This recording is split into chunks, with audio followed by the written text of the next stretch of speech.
Namaste, I am Megha Sharma, a clinical psychologist, and today we are replacing 5 myths about therapy with facts. Number 1.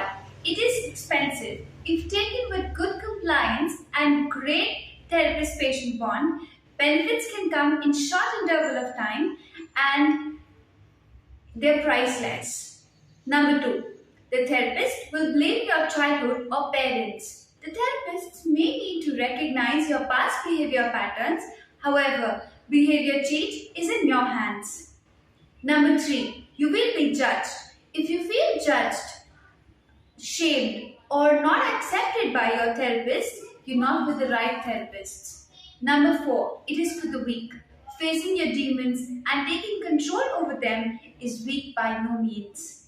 Number 5. It is for the ill. Therapy is taken to evolve your life and to live a happier version of your life, and therefore it is for all. Thank you.